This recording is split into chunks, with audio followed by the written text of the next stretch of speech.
विद्यार्थी मित्रांनो, आपण टेट देणार असाल म्हणजे शिक्षक अभियोग्यता परीक्षा देणार असाल तर या परीक्षेमध्ये कोणता अभ्यासक्रम आहे, कोणत्या घटक आहेत आणि कोणत्या घटकासाठी किती गुण आहेत याची संपूर्ण माहिती या व्हिडिओमध्ये मिळणार आहे.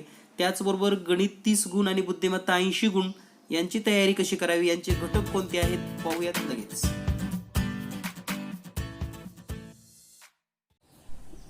विद्यार्थी मित्रांनो, या व्हिडिओमध्ये पाहूया आपण टेट अभ्यासक्रम म्हणजे टेटला कोणता अभ्यासक्रम 2017च्या परीक्षेमध्ये विचारला होता.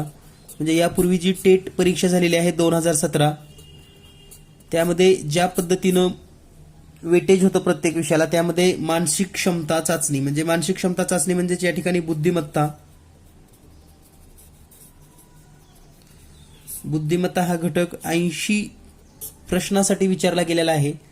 त्यानंतर गणित 30 प्रश्न, मराठी प्लस इंग्रजी 30 प्रश्न, यामध्ये जवळपास 15+15 या पद्धतीने याचे वेटेज आहे. म्हणजे 15 प्रश्न मराठीचे आणि 15 इंग्रजीचे. जीएसचा जर विचार केला तर यामध्ये विज्ञानला थोडं जास्त वेटेज आहे. विज्ञान 10 प्रश्न येतात, इतिहास भूगोल 10 प्रश्न आणि जनरल नॉलेज म्हणजे GK तर यामध्ये पूर्ण महाराष्ट्रापासून जागतिक लेवलपर्यंत हे 10 प्रश्न, असे एकूण 30 प्रश्न हे GS मध्ये आहेत. त्यानंतर मानसशास्त्र आणि उपयोजन, तर या ठिकाणी मानसशास्त्राचे 10 प्रश्न आहेत प्लस उपयोजन म्हणजे तुम्ही आतापर्यंत जे विविध ज्ञान घेतलं वेगवेगळ्या शाखामध्ये BA, मग ते B.Ed असेल, D.Ed असेल, BA असेल, त्याचे विद्यार्थ्याच्या अध्यापन प्रक्रियेमध्ये काय उपयोजन होणार आहे यावरचे 20 प्रश्न, असे एकूण 30 प्रश्न. तर लक्षात घ्या 80, 30, 30, 30 आणि 30 200 प्रश्नाचा पेपर असणार आहे आपला आणि 2 तास वेळ असेल. यामध्ये सर्वात महत्त्वाचं म्हणजे मराठी, इंग्रजी, GS, मानसशास्त्र, उपयोजन हे सर्वच विद्यार्थी करणार आहेत. मग ते कोणतीही शाखा असेल, मग ती कला शाखा असेल, विज्ञान शाखा असेल किंवा वाणिज्य, म्हणजे कोणत्याही शाखेमध्ये विद्यार्थी शिकला असेल तर हे मराठी, इंग्रजी, GS, इतिहास भूगोल, मानसशास्त्र, उपयोजन याचा जो स्कोर असणार आहे तो सर्वांना जवळपास सरासरीच असणार आहे, ॲव्हरेज स्कोर. आणि जे खरं मिरिट ठरणार आहे म्हणजे जिथं मिरिटचा भाग येतो त्यामध्ये महत्त्वाचे घटक म्हणजे मानसिक क्षमता बुद्धिमत्ता चाचणी 80 प्रश्न आणि गणित 30 प्रश्न. या 2 घटकामध्ये ज्या विद्यार्थ्यांना जास्त स्कोर राहील ते विद्यार्थी टॉपला राहणार आहेत, हे लक्षात घ्या. म्हणजे जवळपास 110 गुण.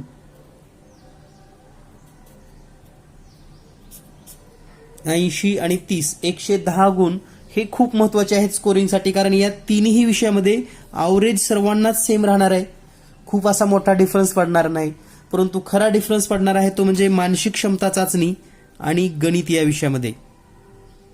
तर या ठिकाणी ओव्हरलुक जर आपण केलं विषय वाईज तर कोणते कोणते प्रश्न असतात किंवा कशा पद्धतीने असतात अगदी थोडक्यामध्ये 2-2 मिनिटांमध्ये आपण विषय संपवूयात. गणित आणि बुद्धिमत्तेचे मात्र आपण चॅप्टर वाईज सर्व विषय पाहणार आहोत. तर या ठिकाणी जर आपण विचार केला मराठी या विषयाचा तर मराठीसाठी एकूण 15 प्रश्न आहेत आणि हे 15 प्रश्न ज्याची शब्दसंपत्ती चांगली आहे, कारण यामध्ये जे घटक असणार आहेत ते म्हणजे शुद्ध, अशुद्ध शब्द किंवा वाक्य, याला किमान 2 ते 3 प्रश्न परीक्षेमध्ये विचारले जातात. म्हणजे शुद्ध अशुद्ध वाक्य असेल किंवा शब्द असेल यासाठी 2 ते 3 प्रश्न परीक्षेमध्ये विचारली जातात, हे लक्षात घ्या. म्हणजे या ठिकाणी शब्दसंपत्ती किती महत्वाची आहे तुमच्या लक्षात आलं असेल. यानंतर जो पुढचा घटक आहे तो म्हणजे समानार्थी आणि विरुद्धार्थी. समानार्थी शब्द आणि विरुद्धार्थी शब्द यावर पण 2 ते 3 प्रश्न परीक्षेमध्ये आलेले आहेत. मॅक्झिमम 3 प्रश्न तर आहेतच प्रत्येक घटकावर, लक्षात घ्या. त्याचबरोबर शब्दाच्या जाती म्हणजे एखादा शब्द दिल्यानंतर त्याची जात ओळखणे यावर 2 प्रश्न. म्हणी यावर 1 किंवा 2 प्रश्न. संधी यावर पण 1 किंवा 2 प्रश्न. त्याचबरोबर लिंग यावर एक प्रश्न, वाक्यप्रचार या घटकावर एक प्रश्न.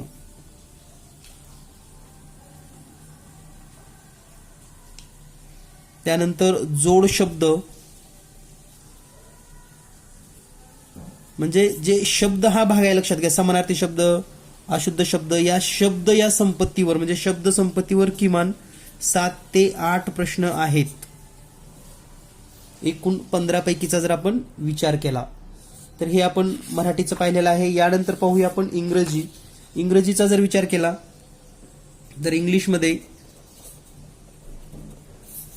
म्हणजे हे घटक तुम्ही स्वतः अभ्यास पण करू शकतात. तर यामध्ये पण पुन्हा वर्ड्स मिनिंग म्हणजे व्होकॅब्युलरी तुमची जेवढी स्ट्रॉंग आहे याच्यावर किमान 2 ते 3 प्रश्न आहेत. त्यानंतर अल्फाबेट रिलेटेड सिंपल आहे अगदी, 7वी ते 8वी पर्यंतचं ग्रामर आहे लक्षात घ्या. मॅक्झिमम 10वी पर्यंतचं ग्रामर, याच्या पुढचं ग्रामर विचारलं जात नाही म्हणजे इतक्या लेवलचं. त्यानंतर डायरेक्ट इनडायरेक्ट, डायरेक्ट स्पीच किंवा इनडायरेक्ट स्पीच यावर एक प्रश्न आहे. त्यानंतर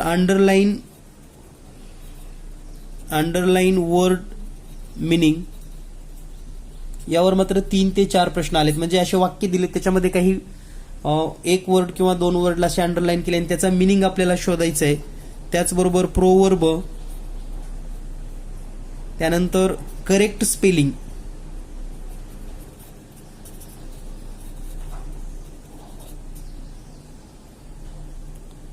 म्हणजे जनरली तुम्हाला लक्षात आलं असेल ऍक्टिव्ह व्हॉइस, पॅसिव्ह व्हॉइस. तर हा जनरली सिलेबस आहे ज्यावर 15 प्रश्न विचारली गेलेली आहेत. कारण 200 प्रश्न 2 तासामध्ये सोडवायचे असल्यामुळे खूप काठिण्य पातळी त्यांनी ठेवलेली नाही. फक्त प्रश्न भरपूर आहेत, प्रश्नांची संख्या जास्त आहे, परंतु हा इंग्लिशसाठी आपला अभ्यासक्रम असणार आहे. त्यानंतर विज्ञानचा जर विचार केला, विज्ञानमध्ये 10 प्रश्न आहेत. म्हणजे थोडक्यात जीएसचा जर विचार केला आपण, जीएस 30 मार्काचा आहे तर विज्ञान 30 प्रश्नासाठी येतं. त्यानंतर जीके मात्र महाराष्ट्रापासून अगदी जागतिक लेवलपर्यंत, मग त्यामध्ये भौगोलिक स्थळे असतील, भौगोलिक वैशिष्ट्ये असतील, त्यानंतर देश, प्रसिद्ध शहरे,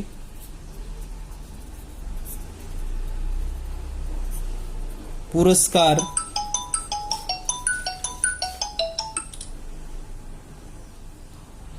तर या ठिकाणी हे जे सर्व घटक आहेत ना, हे सर्व घटक मग याच्यामध्ये पुरस्कार असतील किंवा विशिष्ट व्यक्ती असतील, व्यक्तींची नावं असतील वेगवेगळ्या पदावरील, तर यावर हे 20 प्रश्न आणि विज्ञानसाठी 10 प्रश्न असणार आहेत.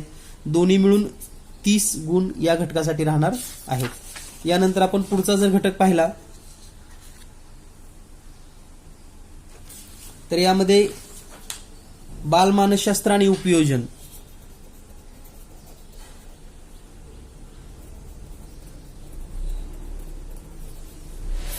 बालमानसशास्त्र प्लस उपयोजन. तर या ठिकाणी बालमानसशास्त्र या घटकावर 10 प्रश्न प्लस उपयोजन म्हणजे तुम्ही आतापर्यंत जे नॉलेज घेतलं याला कुठेही अभ्यास करायची गरज नाही. तुमच्या सद्सद्विवेक बुद्धी किंवा वैचारिक पातळी किंवा तुमचं जे वाचन आहे, वाचनाचा आवाका, यावर हे 20 प्रश्न डिपेंड आहेत. म्हणजे हे 20 प्रश्न कुठेही अभ्यास न करता तुम्ही सोडवू शकतात. फक्त तुम्हाला उपयोजन करावं लागेल. तुम्ही आतापर्यंतचं जे ज्ञान घेतलेलं आहे वेगवेगळ्या घटकांचं, तर हे उपयोजन असं हे बालमानसशास्त्र आणि उपयोजन एकूण 30 गुणासाठी आहे. तर पहा, आता आपण पाहिलेलं आहे मराठी आणि इंग्रजीचा जर विचार केला तर या ठिकाणी पहा, आपण जे घटक पाहिले यामध्ये मराठी इंग्रजी 30 प्रश्नाची माहिती घेतली, जीएस 30 प्रश्न, मानसशास्त्र आणि उपयोजन 30 प्रश्न, 90 प्रश्नाचा अभ्यासक्रम तुमच्या डोळ्यासमोर आलेला असेल. तर आता आपण पाहणार आहोत गणित आणि गणितातले महत्वाचे घटक. तर या ठिकाणी गणितामध्ये एकूण 30 प्रश्न विचारले जातात. तर गणिताचा अभ्यासक्रम आपण समजून घेऊयात. कोणते घटक महत्त्वाचे आहेत, कारण 30 गुणासाठी हा घटक आहे. आणि आणखी एक सांगतो, तुम्हाला किती येतं गणित यापेक्षा, म्हणजे तुम्ही गणितामध्ये किती हुशार आहात किंवा तुमचं सायन्स झालंय का, BSc झालंय का, हे महत्त्वाचं नाही, तर तुम्ही स्पर्धा परीक्षेचा सराव किती केलेला आहे, म्हणजे स्पर्धा परीक्षा गणित सोडवण्याचा सराव किती केलाय.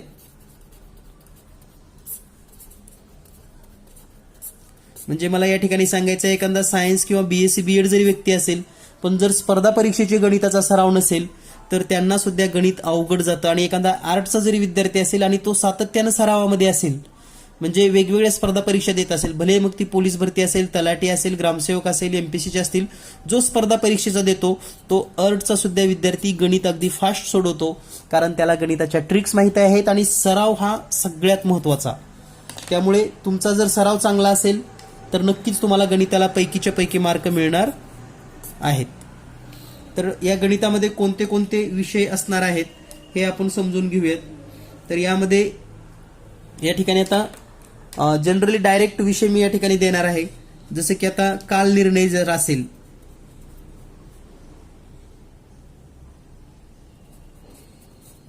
काल निर्णय म्हणजे कॅलेंडरवर एक प्रश्न असणार आहे. त्याचबरोबर पदावलीवर 2 प्रश्न, त्यानंतर शेकडेवारी या घटकावर एक प्रश्न असणार आहे. अंदाजीकरण या घटकावर एक प्रश्न, त्यानंतर मूलभूत क्रिया, ज्या 4 क्रिया आहेत, मूलभूत क्रिया यामध्ये बेरीज, वजाबाकी, गुणाकार, भागाकार या सर्व 4 क्रिया, याच्यावर 4 प्रश्न येतात. त्यानंतर पुढचा घटक आहे लसावी मसावी. तर लसावी मसावीवर एक प्रश्न, वयवारीवर एक प्रश्न, वर्गमूळ, तर या ठिकाणी घनमूळ पण असू शकतं परीक्षेमध्ये, यावर एक प्रश्न आहे. वेग, वेळ, अंतर या घटकावर एक प्रश्न आहे. म्हणजे हे प्रश्नाची व्याप्ती आपल्याला लक्षात आली ना तर आपण अभ्यास चांगल्या पद्धतीने करू शकतो. तर हे घटकाची व्याप्ती समजून घ्या. त्यानंतर बेरीज व्यस्त आणि गुणाकार व्यस्त यावर एक प्रश्न आहे. भूमितीचे सर्व घटक आहेत पण फक्त 2 किंवा 3 प्रश्न येतात, हे लक्षात घ्या. त्यानंतर बीजगणिताचा जो घटक आहे यावर 2 प्रश्न आहेत, त्याच्यामध्ये विस्तार सूत्रे आले सर्वच आलं, बीजगणित. त्यानंतर गुणोत्तर प्रमाण यावर पण 2 प्रश्न येतात. त्यानंतर घातांक यावर पण 2 प्रश्न आहेत. संभाव्यता 2 प्रश्न आहेत. सरासरी 1 प्रश्न, अपूर्णांक 1 प्रश्न, अंकगणिती श्रेणी याच्यावर पण 1 प्रश्न आहे. आणि शाब्दिक उदाहरणे म्हणजे या ठिकाणी सर्वच घटक एकत्र करून एक प्रश्न. तर असं एकूण 30 प्रश्नासाठी हा पूर्ण अभ्यासक्रम असणार आहे गणिताचा. तर याचा जास्तीत जास्त सराव करणं तुमच्यासाठी खूप गरजेचं आहे. यानंतर बुद्धिमत्तेचे आपण घटक पाहणार आहोत की 80 मार्काला बुद्धिमत्तेमध्ये काय विचारलं जाणार आहे. सर्व विद्यार्थ्यांची या ठिकाणी उत्सुकता आहे की बुद्धिमत्तेचे काय घटक असणार आहेत. तर हे सर्व 2017च्या सिलेबसनुसार आपण सांगतोय, लक्षात घ्या. काही जर बदल झाला थोडाफार तर खूप चेंजेस होणार नाहीत. गणित बुद्धिमत्तेला वेटेज राहणार आहे. त्याचं कारण ही एक परीक्षा जी आहे टेट परीक्षा, हे ज्यांचं DEd झालंय ते पण विद्यार्थी देणार आहेत, ज्यांचं BEd झालंय ते पण विद्यार्थी देणार आहेत, ज्यांचं पुढे BSc BEd झालंय ते पण विद्यार्थी देणार आहेत. आर्टचा विद्यार्थी असेल तर तो पण असेल, सायन्सचा असेल तो पण असेल, कॉमर्सचा असेल तो पण. म्हणजे सर्व विद्यार्थ्यांसाठी एकच परीक्षा असल्यामुळे विषयाची डेप्थ खूप खोल जाणार नाही. म्हणजे जसं की विज्ञान खूप डीपमध्ये विचारलं जाणार नाही, त्याचबरोबर इतिहास भूगोल खूप डीपमध्ये विचारलं जाणार नाही, किंवा नागरिकशास्त्र खूप डीपमध्ये विचारलं जाणार नाही, किंवा कॉमर्सचे प्रश्न खूप डीपमध्ये विचारले जाणार नाहीत, कारण हे सर्वच विद्यार्थी एकाच ह्याच्यामध्ये आहेत. लक्षात घ्या. म्हणजे तुम्ही सायन्सचा पण विद्यार्थी हीच परीक्षा देणार आहे, आर्ट्सचा पण तोच, बीएससी बीएड केलेला पण तोच, एमए बीएड असेल, बीए बीएड असेल, सर्व विद्यार्थ्यांना एक परीक्षा असल्यामुळं विषयाचे जे प्रश्न आहेत, विषय त्याची डेप्थ जास्त नाही. लक्षात घ्या.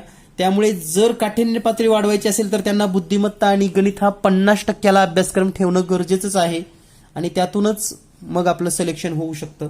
तर आपण बुद्धिमत्तेचा अभ्यासक्रम पाहूयात.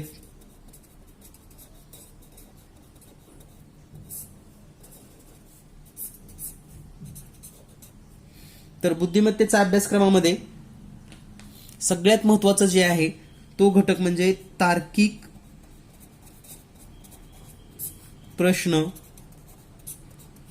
किंवा त्यालाच आपण, यामध्ये पुन्हा वेगवेगळे घटक आहेत, जसं की सिटिंग अरेंजमेंट असेल, विधान असतील, सत्य विधान असेल, अनुमान असेल, असे वेगवेगळे घटक येतात. म्हणजे विधान, बैठक व्यवस्था, त्याचबरोबर अनुमान, आणि हे वर्णनात्मक प्रश्न असतात, सर्व वर्णनात्मक प्रश्न. तर या घटकाला सर्वात जास्त म्हणजे 22 प्रश्न परीक्षेमध्ये विचारले गेलेले आहेत. 22 प्रश्न या घटकावर आलेले आहेत. त्यानंतर दुसरा जो घटक आहे तो म्हणजे आकृती.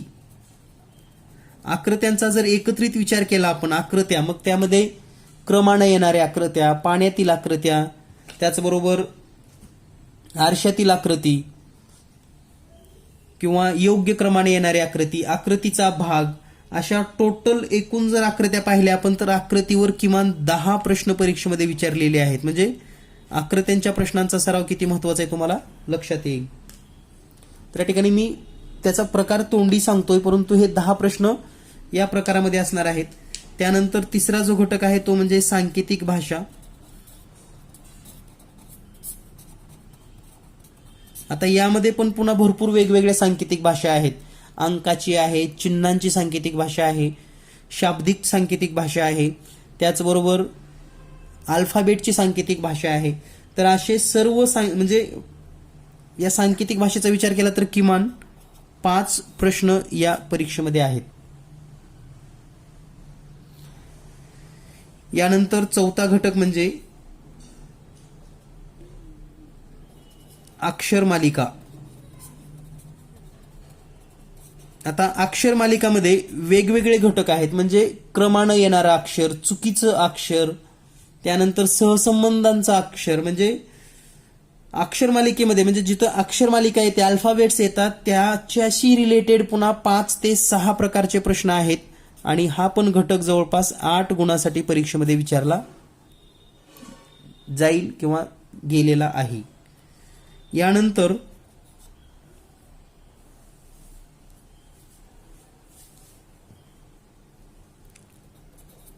लयबद्ध मांडणी.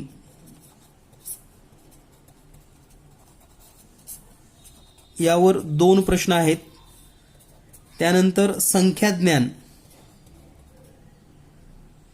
किंवा संख्या मालिका.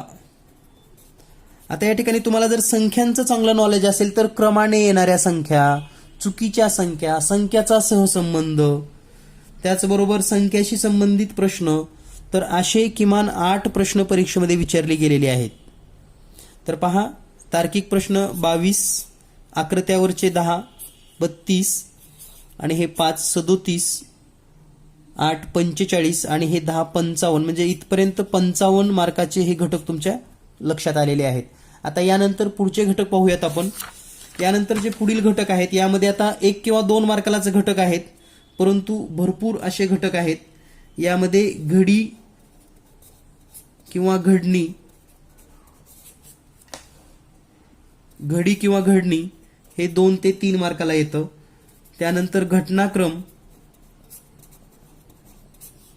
हे 2 मार्कासाठी. त्यानंतर कूट प्रश्न हे पण 2 मार्काला आहेत. दिशा हा पण घटक 2 मार्काला आहे. कालमापन,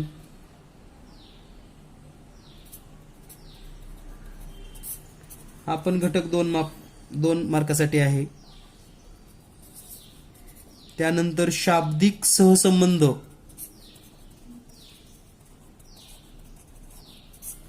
हा पण घटक 2 मार्कासाठी आहे. त्यानंतर नातेसंबंध, रिलेशनशिप, हे पण 2 मार्कासाठी आहे. तर्क व अनुमान, हे पण 2 मार्कासाठी आहे. म्हणजे हे जे घटक आहेत या घटकांचा तुम्हाला अभ्यास करावा लागणार आहे. त्याचबरोबर बैठक व्यवस्था सेपरेट प्रश्न, हे पण 2 मार्कासाठी आहे. त्यानंतर घन किंवा त्याचे काप केल्यानंतर काय होतं त्याच्यामध्ये बदल, यावर 2 प्रश्न आहेत.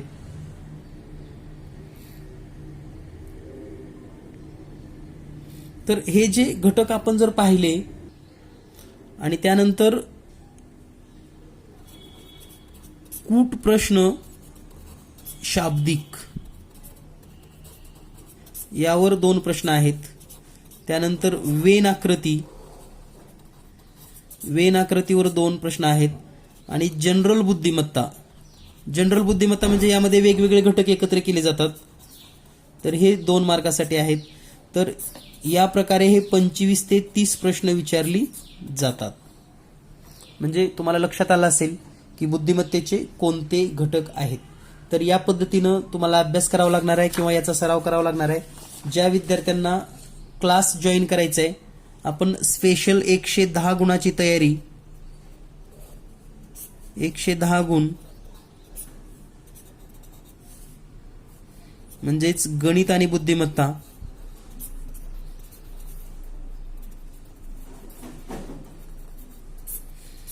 संपूर्ण तयारीसाठी व्हिडिओ क्लास म्हणजे रेकॉर्डिंग व्हिडिओ असतात, video class plus WhatsApp class plus online test, म्हणजे दर रविवारी ऑनलाईन टेस्ट असते, प्लस झूम मीटिंग, दर आठवड्याला 1 झूम मीटिंग. आणि गणित बुद्धिमत्ता परफेक्ट होण्यासाठी अगदी बेसिक पासून ज्यांना गणित काहीच येत नाही त्यांच्यासाठी सुद्धा महत्त्वपूर्ण अशी 3 ते 4 पुस्तके तुम्हाला घरपोच दिली जातात. तर ज्या विद्यार्थ्यांना 110 गुणाची तयारी करायची आहे, 110 मध्ये चांगले गुण घ्यायचे आणि आताच आपण टीईटीचा रिझल्ट पाहिलेला आहे, तर यावरून लक्षात आलं असेल की क्लासमध्ये कोणत्या पद्धतीनं मार्गदर्शन केलं जात असेल. तर आपण क्लास जॉईन करण्यासाठी किंवा माहितीसाठी 8856 046 142 या नंबरवर व्हॉट्सअप करू शकतात. व्हॉट्सअपवरच तुम्हाला माहिती दिली जाईल, कॉल करू नका. फक्त व्हॉट्सअप करा, या नंबरवर आपण व्हॉट्सअप करू शकतात 8856 046 142. सर्वांना परीक्षेसाठी खूप खूप शुभेच्छा. All the best. Thank you very much.